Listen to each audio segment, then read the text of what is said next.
This 10th year of Daily Tech News Show is made possible by you, the listeners. Thanks to all of you, including Mike Cortez, Philip Shane, Paul Boyer, and our lifetime supporter, Kevin Belanca. Thanks, Kevin. On this episode of DTNS, all about Apple's Scary Fast event, can countries band together to stop cybercrime ransoms? And Charlotte Henry tackles the big question: how does the horror movie genre continue to thrive?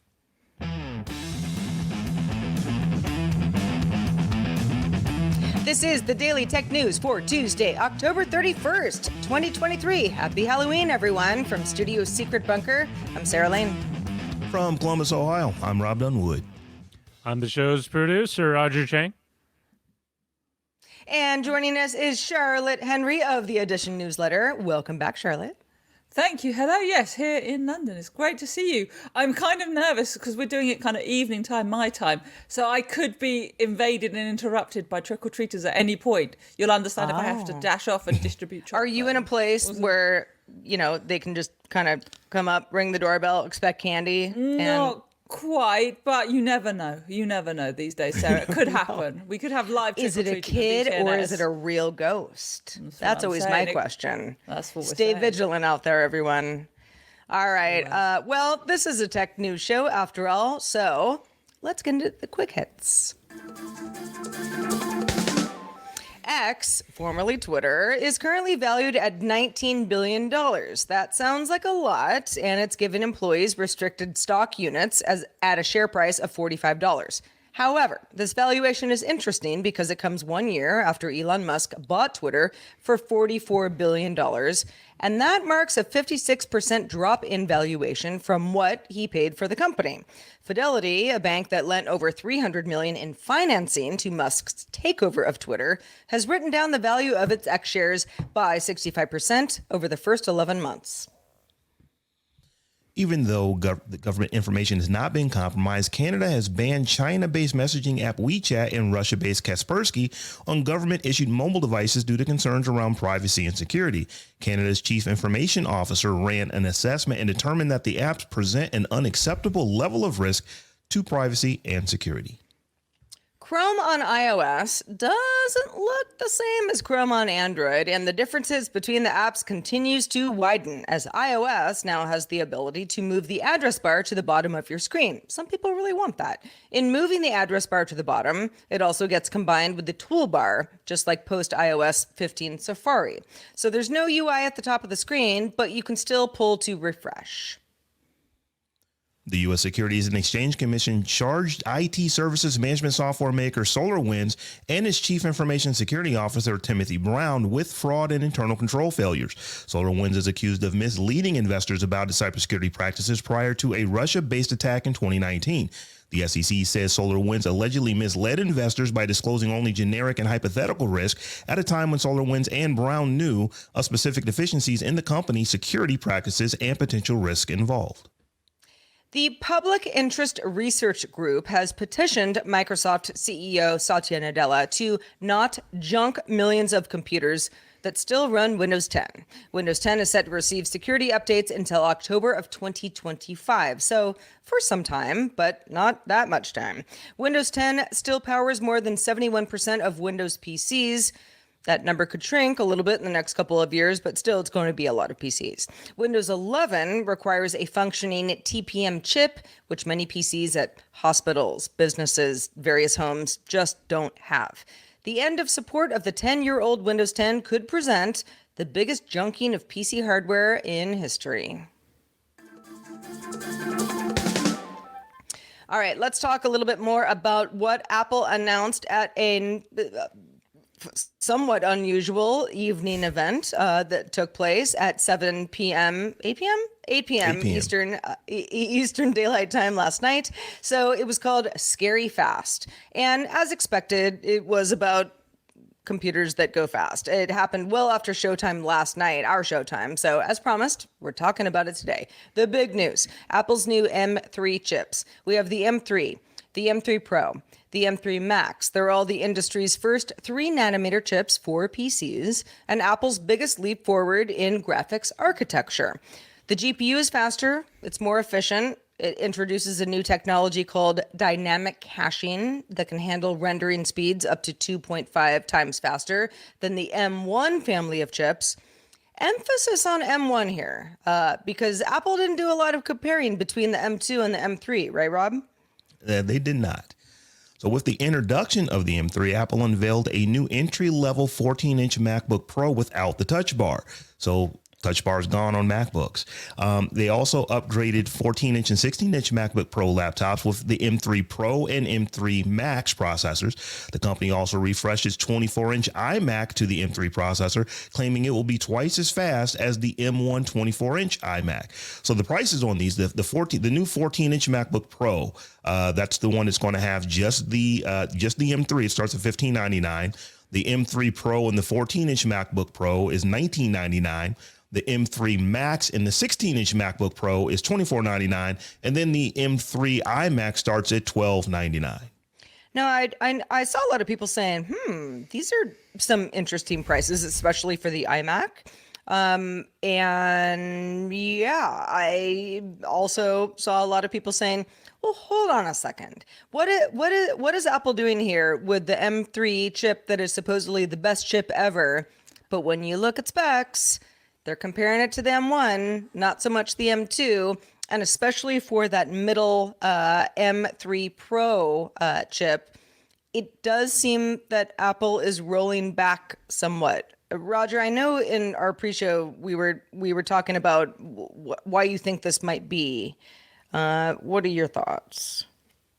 The shift, I think, is because that a lot of the one of the things you do when you make a chip is you on a wafer you get what they call yields. That your yield is how many good chips you get off the wafer versus the ones that aren't so good. And oftentimes, at least in PC suppliers, they have a process what they call binning, where they take a chip that maybe won't perform as well as expected, and they remark it so it's a lower spec chip, so they're not tossing away and they're wasting anything. So with the M3, especially with the Pros missing 2 cores, is that it could be just a yield issue, and instead of just binning or tossing the chip that doesn't meet spec, they could just take off 2 and just say it's a Pro. So Charlotte, I know you've got an M2 MacBook Air, right? You missed out its full title. It's the very sexy M2 MacBook Air. And it's a wonderful machine. I love it. I watched the event back. Actually, I'm going to start with a gripe, Sarah. You know me. I'm not a gripey person, obviously. Yeah, no, you certainly are not, but let's hear it. Well, this event was midnight my time. Tim Cook, my friend, you've been to the UK. You like the UK. Come on, play nicely. We don't need Apple events at midnight. Let's sort this out. So I watched it back this morning. And as I was watching them describe the new chips, and as you see it, and the various Johns and Johnnies are talking about the different machines, I think we had more Johns on there than women, didn't we? There was a couple of, didn't we, at certain points, a couple of executives. And then they revealed these new computers. You're like, oh, shiny. And then you look into it. And it's a bit like, is this so much better than the machine I have? And sure, if I wanted to build a recording studio, maybe I'm wanting a MacBook Pro with the top M3 chip, and I get that. But you're right, like the performance you're getting from these newer chips is not so great from the M2 series. The M2 series was, by all accounts, a really big step forward. I would also say in my personal experience, it's about what you want as a user. So for me, having a light, very portable machine was really, really important. So the heavier, more heavy-duty MacBook Pro wasn't quite appropriate for me, whatever chip was in it. And, you know, when you start doing things like rendering videos, you know, getting movie out of videos on a M2, the MacBook Air and whatever, like, it's doing serious business. Like, this stuff is really, really quick. I'm exporting half an hour of 1080p movie in minutes, you know, a couple of minutes. Like, I'd be really interested to do some real tests between the M2 and the M3 and how much better things really are. Unless, like, I accept if you're building like a high-end gaming Mac and you want the GPU that's in that, well, maybe. maybe Yeah. you're noticing a difference. But I just don't see. I mean, jump in and disagree with me, Roger. But I just don't see how a normal user is noticing that much difference at this point. I think what you might be getting to is that Apple's been making their own chips for a few years now, and chips don't just double in power every year. It just doesn't go that way. But Apple is kind of trying to claim that, doesn't it? They're trying to claim every generation is a huge step forward. So are they going too fast? Even do we need the speed they're doing this at? What I think you're seeing is kind of a twofold issue. One is what Rob was alluding to. You're going to get diminishing returns with this architecture. They came out of the store red hot, and the next generation or the next iteration came out was still pretty hot. Now you're getting into now it's cooling off a little bit because there's only so much you can do. Really, the biggest advancement that I see with this chip is with the GPU. However, because Apple purposely designed it as a system on the chip, it's not like a PC where, okay, I can replace the GPU, leave the rest of the PC box alone, and get a new NVIDIA or whatever. To do that, if you're going to change the GPU on the SoC, you might as well change the CPU portion as well at the same time. So I see the greatest appeal as someone who does need AV1 encoding directly in hardware instead of software rendering. If you need any of the ray tracing functionality, if you need the mesh generate or image generation, because those are all things that are part of the GPU, but because it is a single part, they got to make the whole thing as a single part. Can we talk about some petty stuff that's annoying me with this? You guys are going high level. I want to go petty. Let's First go of all, petty. Yeah. Please, for goodness sake, please, can we have a new Magic Mouse? What is this charging up, turning it over I don't know what. Sort out the Magic Mouse, Apple. You can do it. It's been a long time. We can have a better charging Magic Mouse. This is I'm glad you brought this up because Thank you, Sarah, for your solidarity. Well, I stand in solidarity with options, but I haven't used a mouse in quite a few years. You're a I'm Magic Trackpad all the way. However, I know that everyone's workspaces are different. So if you're out there and saying, yeah, what the heck is up with the Magic Mouse? Let us know. We would like to hear. It's just really unnecessarily stupid. The other thing is they're calling these pro devices, and in many ways they are, but they still only have a 1080p camera in them. It's just like a standard FaceTime camera. Your iPhone is taking 4K Pro RAW footage. Surely Apple can do better and put better cameras in its Pro devices. 100% could. I think Apple just knows that you've got third-party accessories people like. We're all used to them. Why even bother? And you've touched on probably the third fold issue with Apple and their hardware is, as a hardware vendor, they need to make, especially because they build all this stuff themselves, or at least contract it out, they're probably sitting on some inventory of those parts that they need to clear the channel of. And why give you a 4K camera when they need to clear out all these 1080p cameras first? Because you're calling it pro. Come on.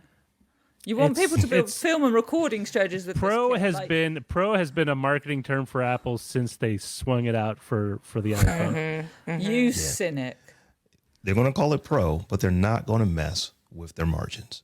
So if they've got old stuff sitting around, they're going to use it. You said it, Rob. You said it, Rob. All right. Well, the U.S. Deputy National Security Advisor, Ann Neuberger, announced that the U.S.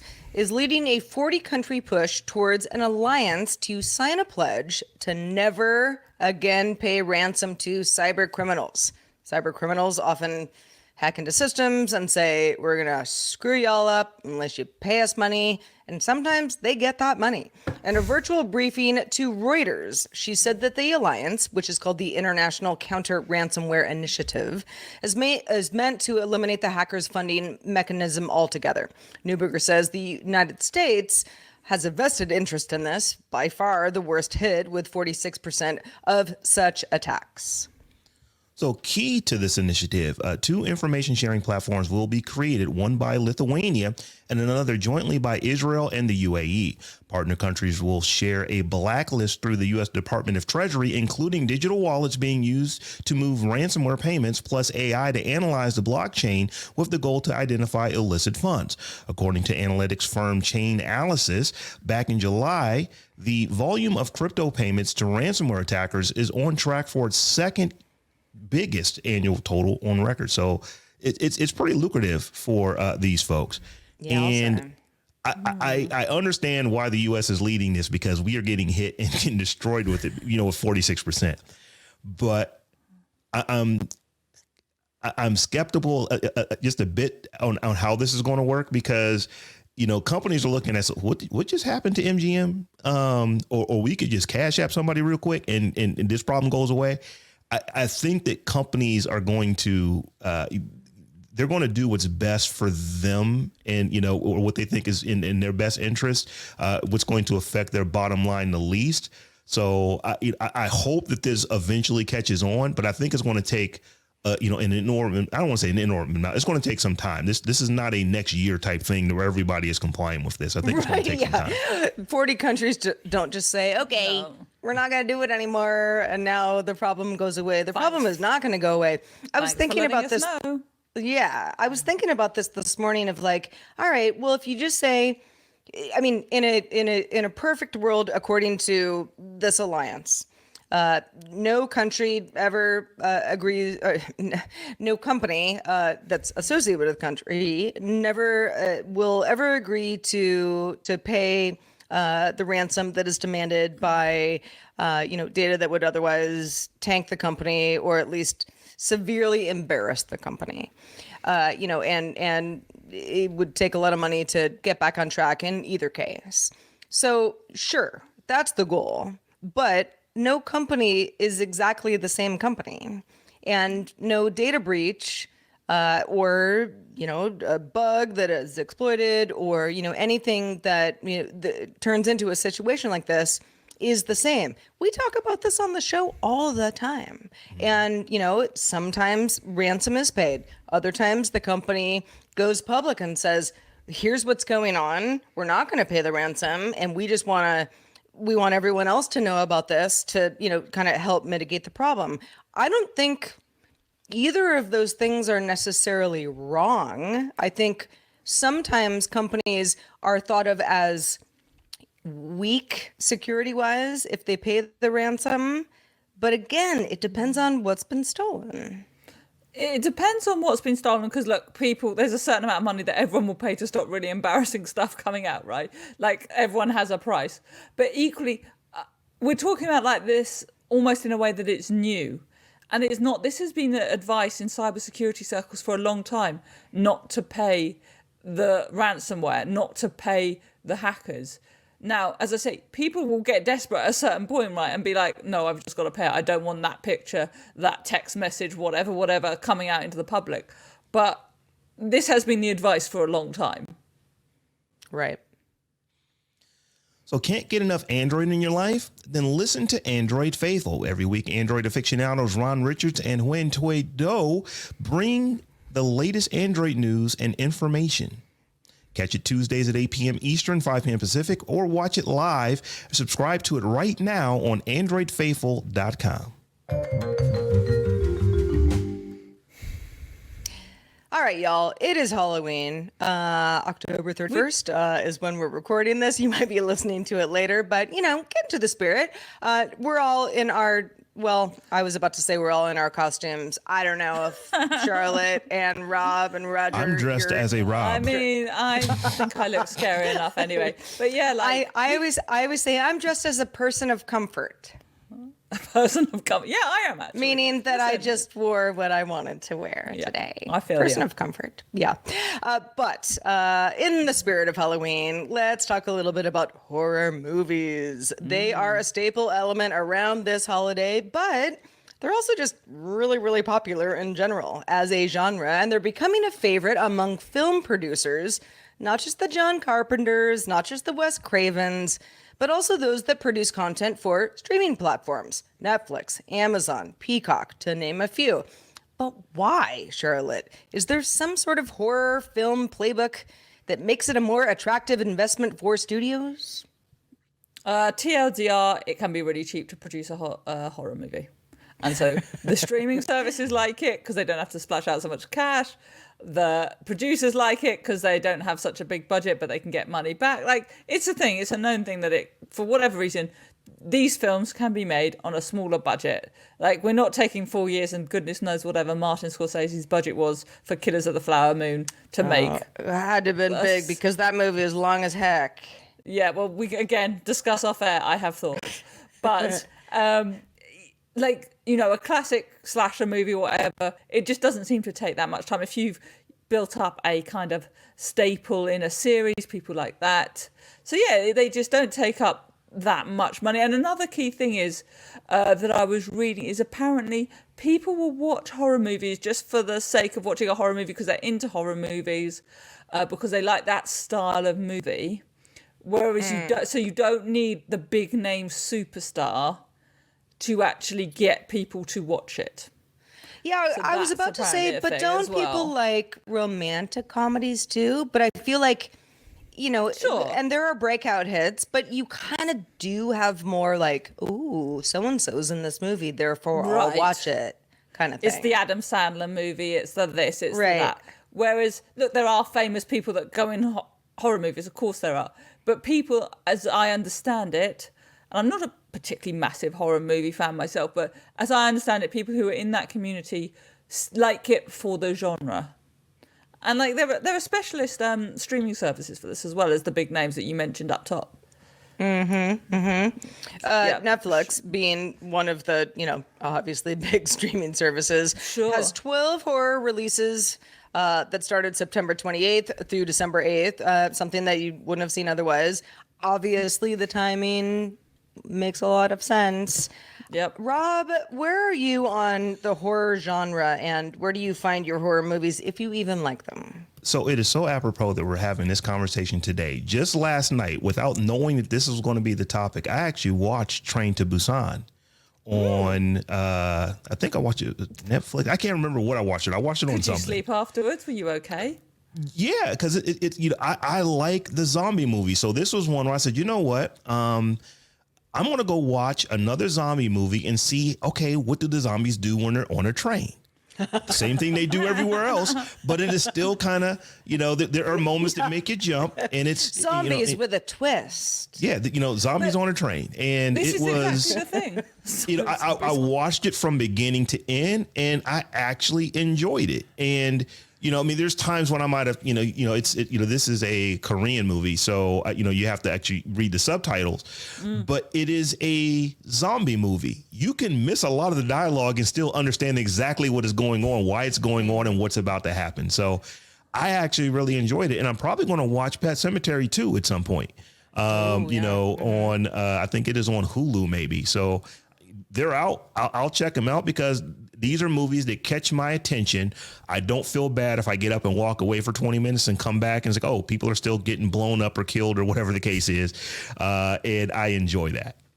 I think. Yeah. Oh, And there's also like if you're on a streaming service in particular, you've paid up front, right? You haven't paid your $25. I don't know how much cinema is in your neck of the woods, but you know, you haven't paid just to see the movie and hope it's good. Like, if you Right. turn on a bad horror movie, and let's be honest, there are plenty of those, it doesn't matter. You've paid however much. You can turn it off if you want. You've seen a silly horror movie. But they do tend to do well. And Rob made an interesting point about watching on subtitles. Because, of course, horror movies from around the world, as I've learned looking into this, are a thing. There's different styles from all around the world. And so you might not want to sit in a big cinema, you know, one after evening reading the subtitles to the horror movie, but if you're chilled at home when it suits you, you're more amenable to it. I will also add demographically Gen Z, and then I don't know if this also applies to the generation after them, but have a higher, at least 33% of that are open to watching horror films. And horror films is a very broad category. It includes psychological horror, like jump scares, and then you also have your slasher movies, and then you have, for example, I watched Five Nights at Freddy with my daughter, who really wanted to see it but couldn't sit through it because it was too scary. But it's a PG-13 horror movie.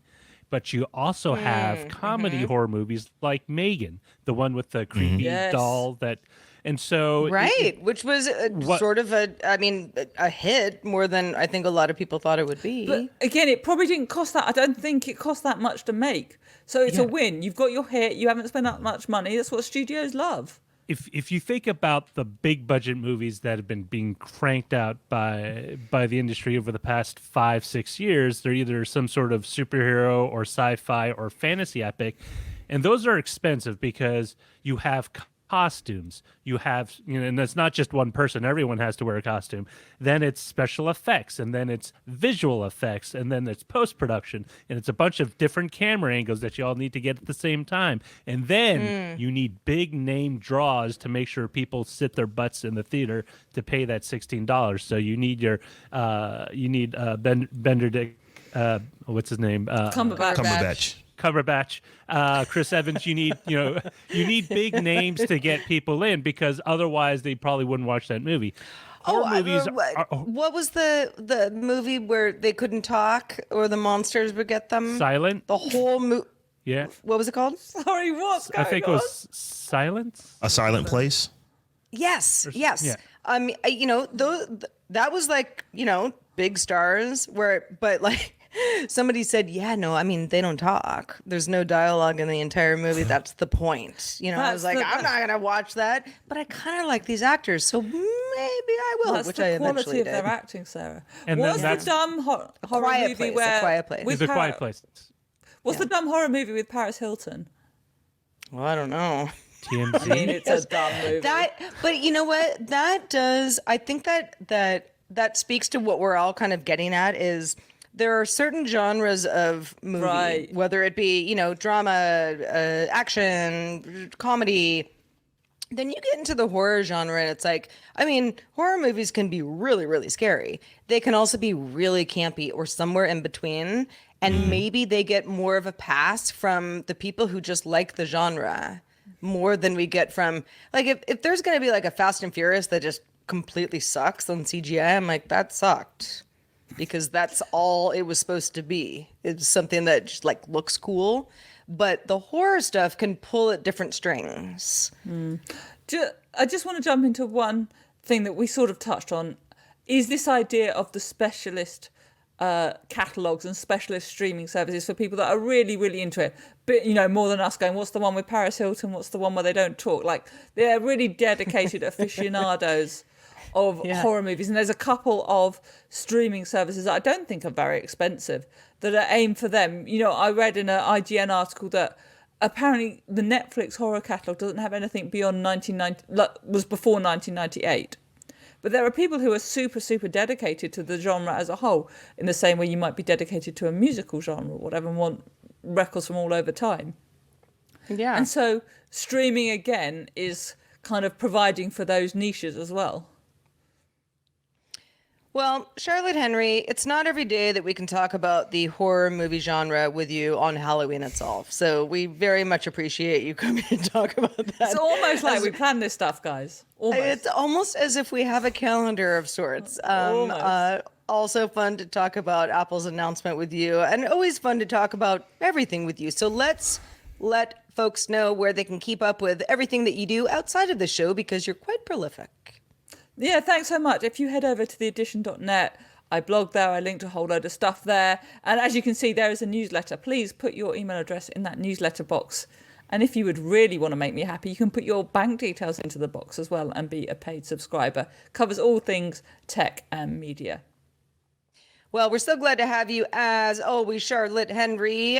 Listen, if you're a patron, you know that we do GDI right after DTNS, and today is no exception. Stick around for the extended show, Good Day Internet. We're going to talk a little bit more about a story we brought up last week about Spotify changing its royalty model to reward what it considers more established artists and weed out some of the junk, but they're there's some kerfuffle with all of those who are affected in between. But just a reminder, you can catch the show live. DTNS is live Monday through Friday at 4 p.m. Eastern, 2000 UTC. And you can find out more at dailytechnewsshow.com/live.